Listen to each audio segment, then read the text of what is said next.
estimados amigos, entonces ya tenemos un enfoque acerca de lo que son los derechos, ¿no? Ahora nos toca ver la Declaración de los Derechos Humanos. Creo que ya todo el mundo conoce sobre eso, ¿no? Bueno, indudablemente se dice que el mayor aporte que dio Francia a la humanidad, ¿no es cierto?, con su Revolución Francesa, es haber hecho la Declaración de los Derechos del Hombre y del Ciudadano. Ese fue el más grande aporte que dio Francia a la humanidad, ¿no? Antes de la Revolución Francesa, el hombre era considerado como un objeto. ¿Correcto? Como un objeto era considerado. ¿Qué significa eso? Que el hombre no tenía derechos. Si el Estado sabe qué decía, el derecho soy yo. Si el derecho soy yo te puedo quitar el derecho y te lo puedo cortar también. ¿No es cierto? Entonces, la burguesía, ¿no es cierto?, estaba pero enquistada en el poder hasta tal punto que te había quitado todos tus derechos, ¿no? Y la gente poco a poco se rebeló frente a esa situación. Y todo eso empezó en Francia, ¿no es cierto?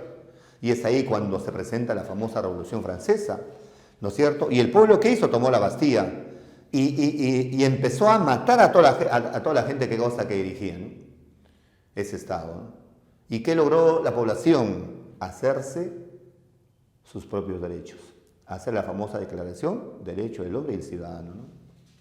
Es ahí donde el hombre por primera vez empieza a tener grandes derechos, ¿no? Las 8 horas de trabajo, el seguro social, beneficios, ¿no?, huelga, paro, ¿cierto? Claro, ganó algunos derechos, ¿no? Muy bien. Eso fue el más grande aporte que dio Francia a la humanidad.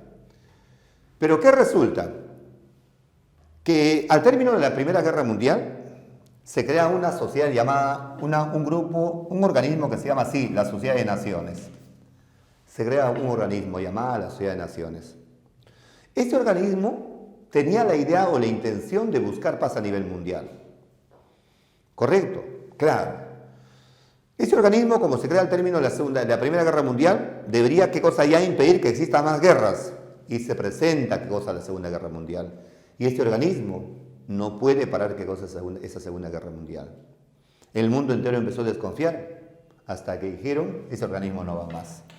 Pero tenemos que buscar un organismo que busque paz a nivel mundial, que promueve el desarrollo de los países miembros. ¿Qué hacemos, no?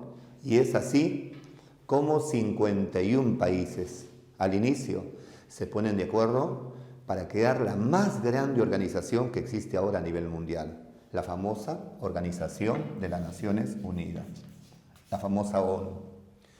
¿Quién le puso el nombre de ONU? ¿Quién le puso ese nombre? Ese nombre le puso el gran expresidente Franklin Roosevelt, norteamericano. Entonces a él se le ocurrió poner ese nombre y todo el mundo aceptó. Organización de las Naciones, ¿qué cosa? Unidas, ¿no?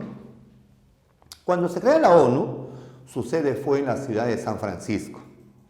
Hoy su sede está ¿dónde? En la ciudad de Nueva York. El Perú fue un país donde desde el inicio se inscribió, ¿qué cosa? A las Naciones Unidas. Y es miembro permanente hasta la actualidad. Hoy están más de 198 países en las Naciones Unidas, ¿no? Pero se inició ¿con cuántos? Se inició solamente con 51 países. ¿Ok? Muy bien. La ONU sesiona una vez al año. Recuerden eso, una vez al año. ¿Y por quién es convocada la reunión? Por la Asamblea General. ¿No es cierto? ¿Y cuándo se reúnen? El 24 de octubre de cada año. ¿Ya estamos de acuerdo? Ya está. En la tercera reunión de las Naciones Unidas, o sea, se crea el 45, 46, 47, 48, hacen una tremenda declaración que impacta al mundo entero. ¿Y cuáles son? La famosa Declaración de los Derechos Humanos. Tremenda declaración. ¿Ya estamos? ¿Y cuándo lo hicieron? El 10 de diciembre de 1948. ¿Y esos derechos humanos en cuántos artículos fueron redactados? En 30 artículos. ¿Captaste? ¿Qué cosa dice el primer artículo? Dice así: todos los seres humanos nacen iguales y sin discriminación. Todos somos iguales frente a la ley. Tremendo derecho. Habla del derecho de la vida, de la educación, del libre tránsito, de la seguridad, etc., ¿no? Muy bien. Eso es la famosa declaración. ¿Qué características tiene la Declaración de los Derechos Humanos? ¿Qué características? ¿Qué cosas sobresalen? Vamos a ver 9 características fundamentales, ¿no es cierto? La primera, según las Naciones Unidas, el derecho es inherente al ser humano. ¿Qué significa eso? Que el derecho no lo hace el hombre. Por lo tanto, el principio básico de la Declaración de las Naciones Unidas es un principio, ¿qué cosa? Naturalista. ¿Qué significa eso? Que el derecho nace contigo, no lo hace el hombre. Por eso se dice que es inherente al ser humano. Entonces, si nace contigo, tú no lo puedes perder. No se puede perder ese derecho, porque está impregnado en ti. La segunda es universal, porque todos gozan de ese derecho, simplemente por ser humano. Todos, hombres, mujeres, niños, ancianos, viejos, jóvenes, todos. Todos tenemos estos mismos derechos. No distingue raza, color, sexo, nada. Ahí está, universales. La tercera, son progresivos. ¿Eso qué significa? Que los derechos constantemente van generando nuevos derechos. ¿Captaste? Van generando nuevos derechos. Si usted, por ejemplo, nace con un solo primer derecho, que es el de respirar, pues seguramente va a morir con miles o tal vez millones de derechos. Es progresivo, ¿no? Por ejemplo, antiguamente no había los derechos humanos y se crearon los derechos humanos. ¿Ve? ¿Cómo avanzamos? No había los derechos del niño y se crearon los derechos del niño. Hemos progresado. No había los derechos de la mujer y se han creado los derechos de la mujer. Hemos progresado. ¿Captaste? O sea, los derechos van a ir incrementándose constantemente. Progresivos, ¿no? Son inalienables. ¿Eso qué significa? Que tú no puedes transferir tu derecho a otra persona. ¿Correcto? Es tuyo y solamente tuyo. Si ríes, es por ti. Si lloras, es por ti. Si sufres, es por ti. O sea, la ley es tuyo, no lo puede transferir a otra persona, ¿no?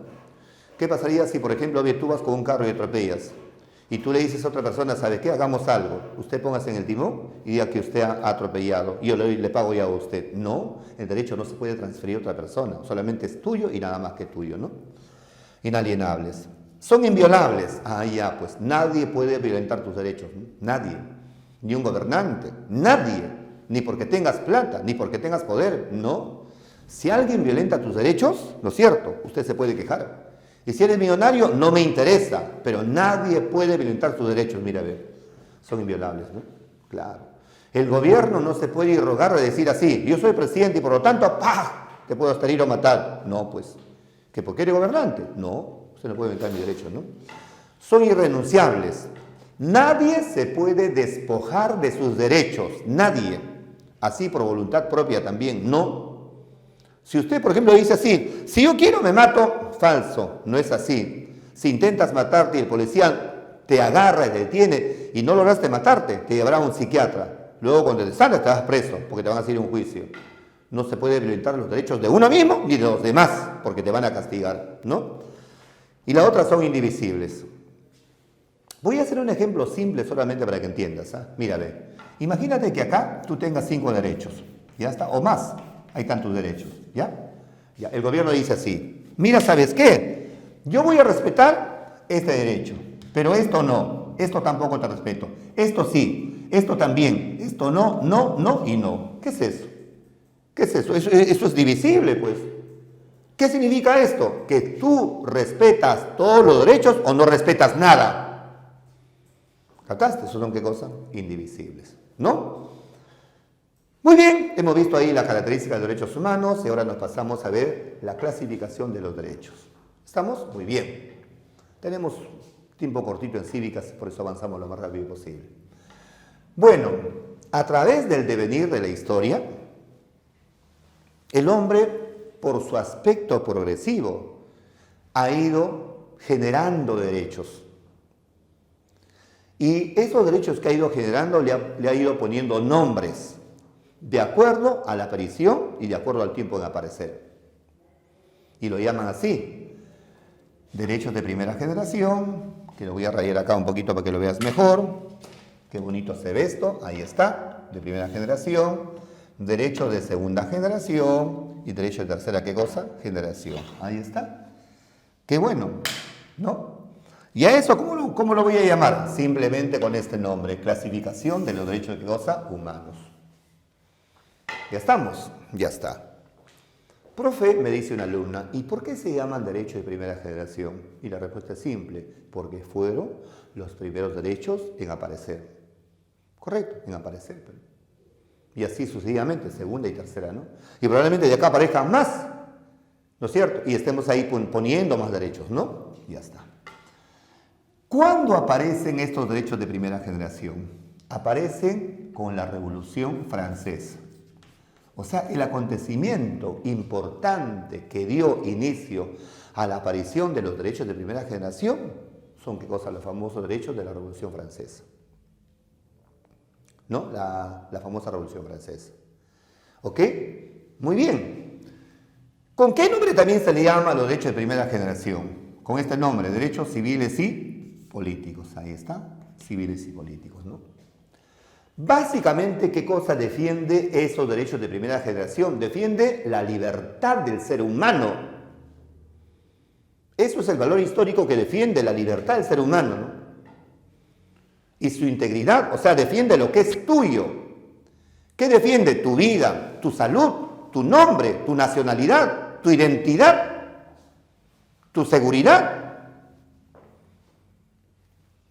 A la vida, a la integridad, a un nombre, ¿no? O sea, son derechos que te corresponden a ti como persona, ¿no?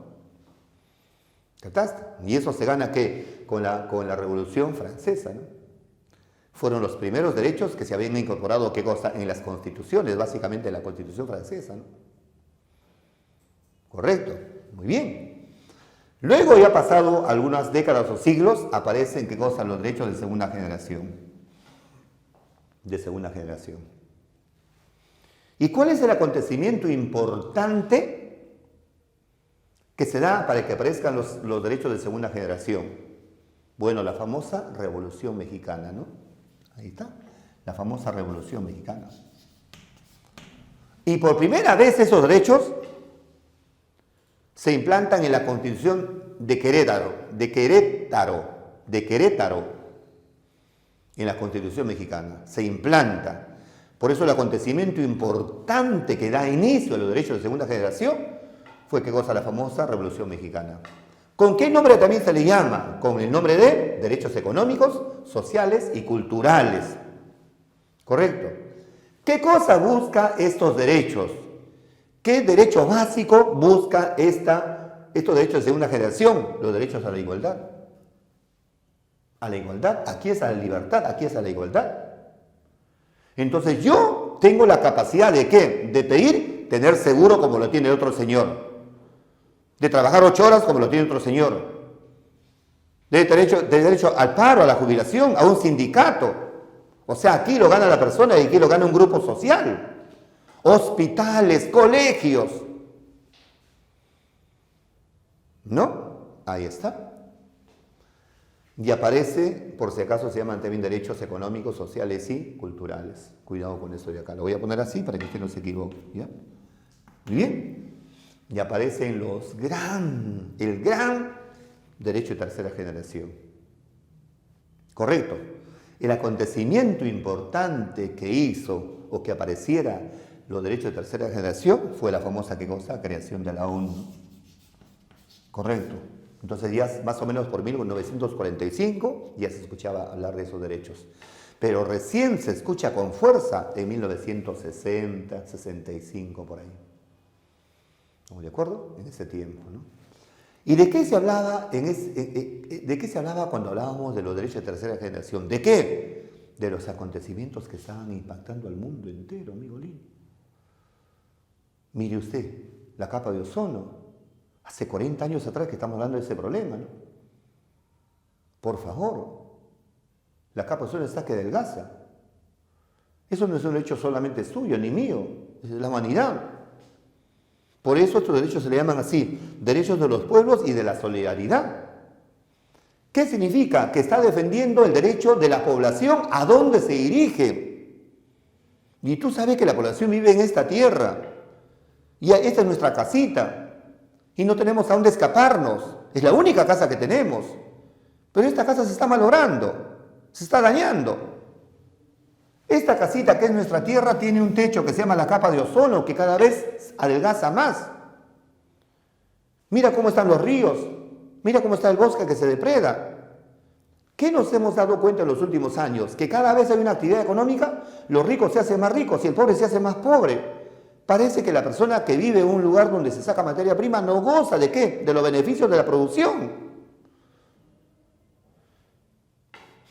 Yo no me puedo explicar cómo Cajamarca es el departamento que más oro aporta al país. ¿Y Cajamarca es el departamento más pobre? ¿Qué está pasando acá entonces? ¿Qué significa esto? ¿Que cuando la humanidad produce cosas hay un grupo de personas que gozan y el resto sufre? Y encima este grupo de personas que está produciendo valora el medio ambiente, porque no lo va a valorar usted ni yo, lo valoran las grandes industrias. Mira cómo están los ríos, mira cómo está el mar, mira cómo está lleno de petróleo. Entonces, ¿qué cosa defiende el derecho de tercera generación? ¿Defiende qué cosa? Defiende el desarrollo de los pueblos, el camino de los pueblos, el bienestar de los pueblos. ¿A dónde se dirige, no es cierto? Por eso dice que este derecho defiende qué cosa? La paz, defiende el medio ambiente, defiende el patrimonio de la humanidad. Esos son qué cosas, los tres grandes qué cosas de derechos humanos, ¿no? Y para terminar, un hito más, ¿no es cierto? Les hablo solamente acerca del derecho del niño. ¿Cuándo se redacta? Bueno, en 1959. Recuerden bien eso, en 10 artículos. Todos los niños siendo maltratados, humillados o violentados, también exigen sus derechos, ¿no? Y la ONU, recogiendo esa necesidad, hizo la famosa Declaración de los Derechos del Niño. Recuerden bien, en 1959. Esto ha sido una pequeña sesión que hemos tenido acerca de los derechos humanos. Les agradezco mucho por su atención. Si hay comentarios, luego poco a poco ustedes irán haciendo sus comentarios. Tenemos muy corto tiempo, hemos avanzado lo máximo posible. Después de esto tenemos un grupo de preguntas. Muy amables amiguitos, gracias, que les vaya muy bien.